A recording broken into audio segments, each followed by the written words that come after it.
Chapter 5. 4 months had passed since Lightning's devastating crash. He had survived and was recovering at home in Radiator Springs. But in all that time, he hadn't so much as raced a lap. Some music played through a teeny radio speaker in Doc's garage. "Welcome back to Piston Cup Talk round the clock, where we do nothing but talk racing," said the radio show's host, Mike Joyride. "So let's get to it, starting of course with Lightning McQueen. The season start is just 2 weeks away, and there's still no official announcement, but with number 95 coming off his worst year on record. Don't shoot the messenger here, folks. I think it's safe to assume that Lightning McQueen's racing days are over." Meanwhile, Jackson Storm is looking even faster than... Lightning clicked off the radio, took a deep breath, and let out a big, long sigh. It was clear he wasn't himself, and that he wasn't doing well. He eyed the dusty old film projector in the corner of the garage and rode over to it.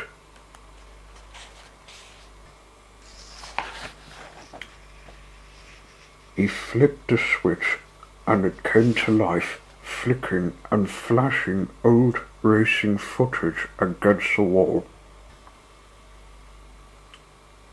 The commentator's voice shouted above the sound of the old roaring engines. As they enter the final lap, the number 6 and number 12 cars are still fighting it out for the lead. But wait, here he comes. It's the fabulous Hudson Hornet knocking on the door.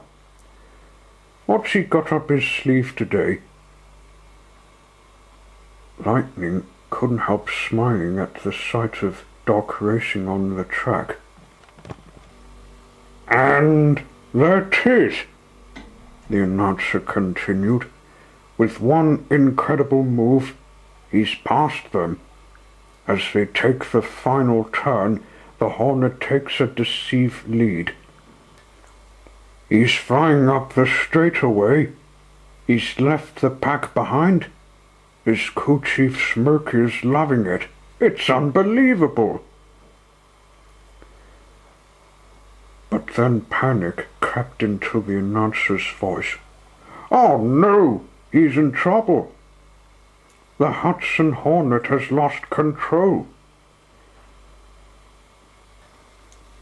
Lightning watched as Doc spun out.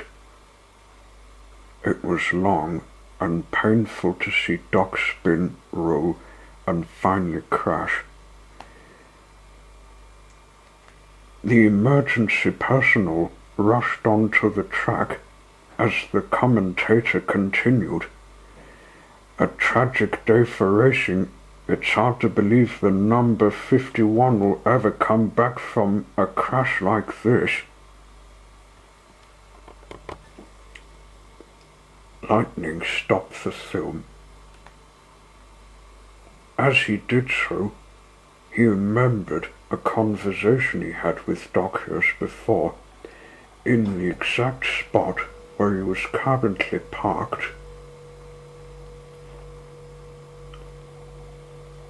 "You think I quit?" asked Doc, frustrated. "They quit on me when I finally got put together. I went back expecting a big welcome. You know what they said, your history. Moved right on till the next rook is standing in line. Doc took a breath. There was a lot left in me. I never got a chance to show them.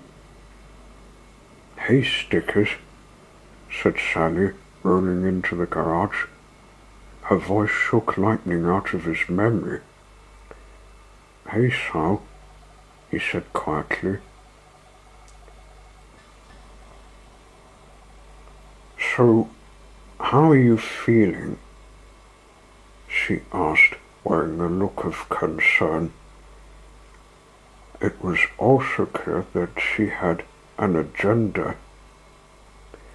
Yeah, great, really great, Lightning replied, his voice dripping with sarcasm.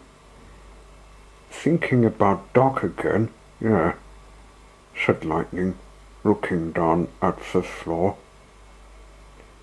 You know, they told him when he was done he didn't decide. He sighed heavily before continuing. I don't want what happened to Doc to happen to me. But that hasn't happened, she replied. No, but I can't go out on the track and do the same old thing. It won't work. Then change it up, said Sally. Try something new. Lightning was unconvinced. I don't know, Sally. I don't fear failure, she interrupted. Be afraid of not having the chance. You have the chance, Doc didn't. She paused for a moment, wanting her words to sink in. And you can either take it or you can do what you've been doing. Sitting in here for months.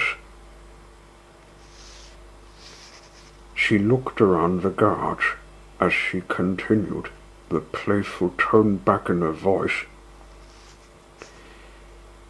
And by the way, I love what you've done with the place. I mean, the monster movie lighting, the, musky air freshener. And don't let anyone tell you you're not working that primer because, wow, I've never found you more attractive. And now that I've been in here for a couple of minutes, the stench, I'm getting kind of used to it. Okay, Sal, Lightning said. I get it. I miss you, Lightning. We all do. Try something new, huh? Lightning repeated, mulling over Sally's words. Just then, Mater burst in. Hey, did it work, Miss Sally? He asked. Did you set him straight with your lawyerly powers of persuasion? Sally looked at Lightning, waiting for him to answer.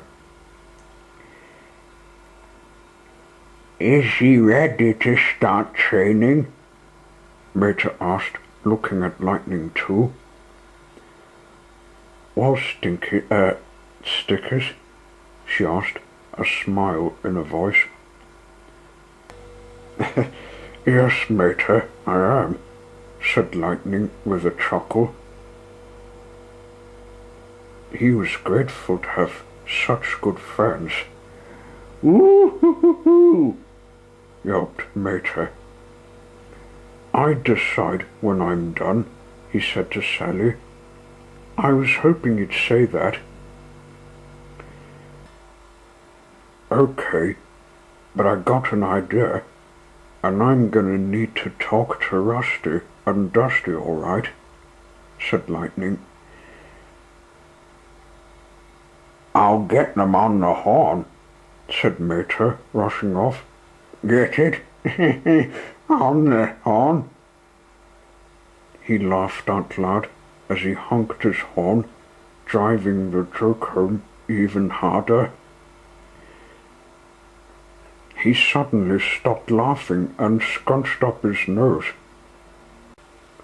"Oops, hold on, I gotta sneeze," he said, moving his chassis and grill round. He sighed. "Dadgum, I lost it. Hey, I'll see that flows." He left, but was only gone a second when they heard a loud "Achoo!" and then, "I found it." Lightning and Sally looked at each other and burst out laughing. Lightning felt great.